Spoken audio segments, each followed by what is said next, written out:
جی very warm welcome ناظرین. آج کے ولاگ کے اندر جو ہے وہ ہم کچھ بھارت سے ریلیٹڈ باتیں کریں گے.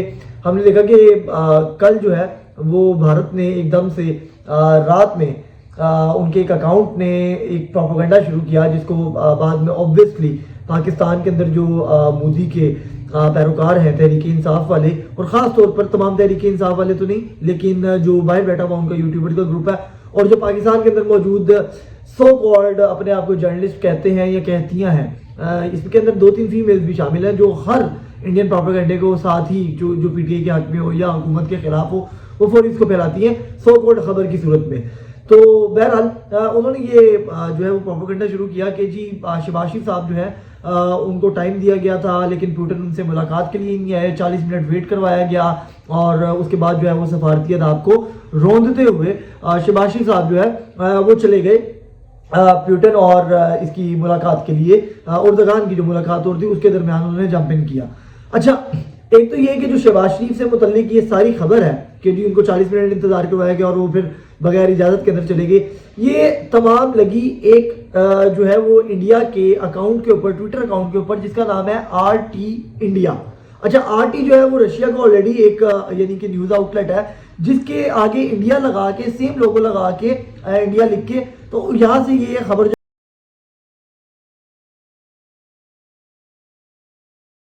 پہلی بات تو ہو گئی یہ بھارت نے یہ پروپیگنڈا پھیلایا. اچھا، یہ میں آپ کو ساتھ ساتھ اسکرین کے ساتھ دکھا بھی دیتا ہوں. بھارت میں اس طرح کی بہت سے چینلز ہیں جس طرح CNN ہے، تو CNN کے مقابلے میں انہوں نے CNN نیوز 18 بنایا ہوا ہے.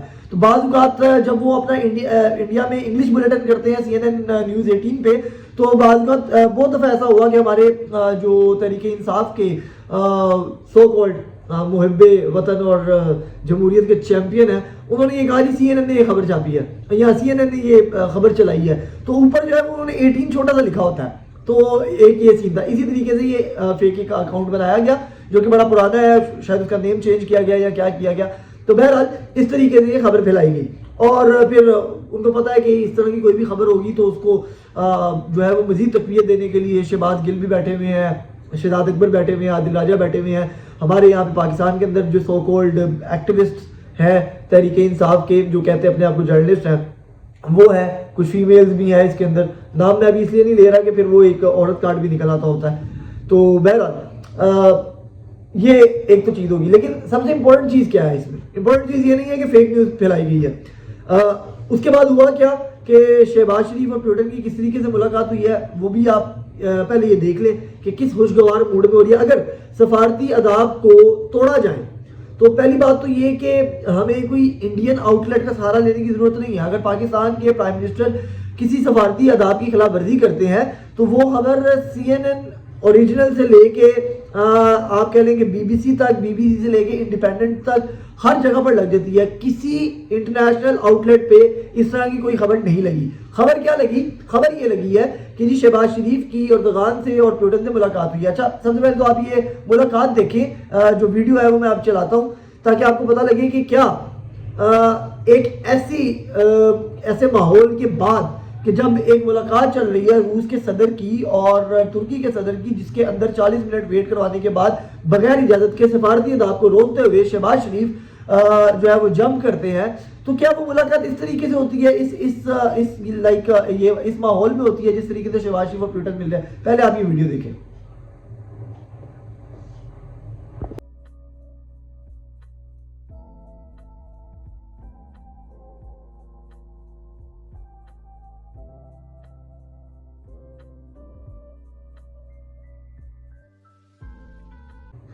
اچھا جی، اب یہ آپ نے ویڈیو دیکھ لی. اچھا، اس کے اوپر انٹرسٹنگ فیکٹ کیا ہے کہ اسی بھارت نے جب یہ دیکھا کہ فوری طور کے اوپر ان کی ایک شارٹ سی ملاقات بھی ہو گئی ہے تو انہوں نے کہا کہ شہباز شریف سے پاکستانی پرائم منسٹر سے فیک پیوٹن ملا ہے. فیک پیوٹن آپ کو یاد ہوگا کہ اس سے پہلے بھی انہوں نے کہا تھا کہ جو پیوٹن ہے وہ فیک ہیں اور ان کا ایک باڈی ڈبل بھی ہے جو ہے وہ بیسیکلی بہت سی جگہوں پر وہ جاتا ہے. تو یہ کہا گیا کہ جو شہباز شریف سے ملاقات ہو رہی ہے وہ فیک پیوٹن نے کیا. لیکن یہاں پر آ کر پاکستان کے اندر بیٹھے ہوئے جو گھسپیٹی ہیں اور مودی اور گوڈی میڈیا کا جو پروپیگنڈا آگے لے کے چلتے ہیں انہوں نے یہ والی خبر نہیں پھیلائی. یہ والی خبر نہیں انہوں نے دکھائی ہے اپنے آقاؤں کی، گوڈی میڈیا کی، کہ یہ فیک پیوٹن تھا.